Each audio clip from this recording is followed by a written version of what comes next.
ദേശീയ അഗ്നിശമന ദിനാചരണ ഭാഗമായി തൃക്കരിപ്പൂർ അഗ്നിരക്ഷാസേനയുടെ നേതൃത്വത്തിൽ വാഹന റാലിയും ലഘുലേഖ വിതരണവും നടത്തി. തൃക്കരിപ്പൂർ ടൗൺ കേന്ദ്രീകരിച്ചായിരുന്നു ബോധവൽക്കരണ പരിപാടികൾ.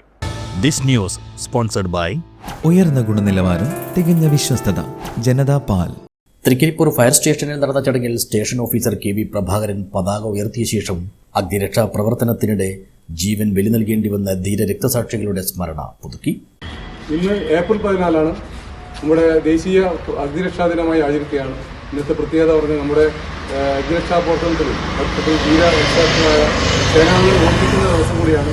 നമുക്കറിയാം, നമ്മുടെ കരുനാഗപ്പള്ളി ടാങ്കർ നിർമ്മാണത്തിൽ വടകര കിണർ അടുത്ത കാലത്ത് കഴിഞ്ഞ വർഷം കിണറിൽ നമ്മുടെ സോണിയസുമാണ്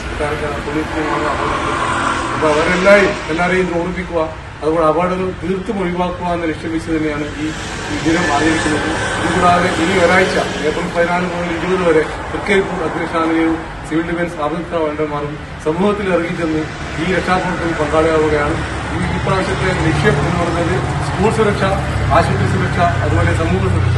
ഈ 3 സുരക്ഷയ്ക്കായി നമുക്ക് ഒത്തൊരുമിച്ച് പ്രവർത്തിക്കാൻ കഴിയണം. ഈ ഒരാഴ്ച അതിനായി എല്ലാ പൈലന്മാരും നമ്മുടെ സേനാംഗങ്ങളും സജീവമായി ഉണ്ടാവുമെന്ന്. തുടർന്ന് ഫയർ സ്റ്റേഷനിൽ നിന്നും ആരംഭിച്ച വാഹന റാലി തൃക്കരിപ്പൂർ ടൗൺ ചുറ്റിയ ശേഷം പൊതുജനങ്ങൾക്ക് സുരക്ഷാ ലഘുലേഖകൾ വിതരണം ചെയ്തു.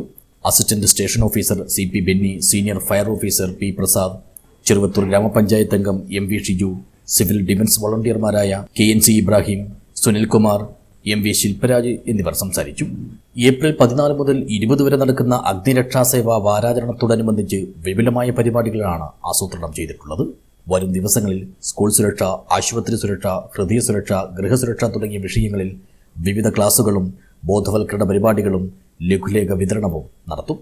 സമൂഹത്തിന്റെ സുരക്ഷയ്ക്ക് ഊന്നൽ നൽകിക്കൊണ്ട് സംഘടിപ്പിക്കുന്ന വാരാചരണത്തിന്റെ ഭാഗമായി മണ്ഡലത്തിലെ വിവിധ കേന്ദ്രങ്ങളിൽ സേനയുടെ നേതൃത്വത്തിൽ സുരക്ഷാ മുൻകരുതലുകളെക്കുറിച്ച് പൊതുജനങ്ങൾക്കായി ബോധവൽക്കരണം സംഘടിപ്പിക്കുമെന്നും അധികൃതർ അറിയിച്ചു.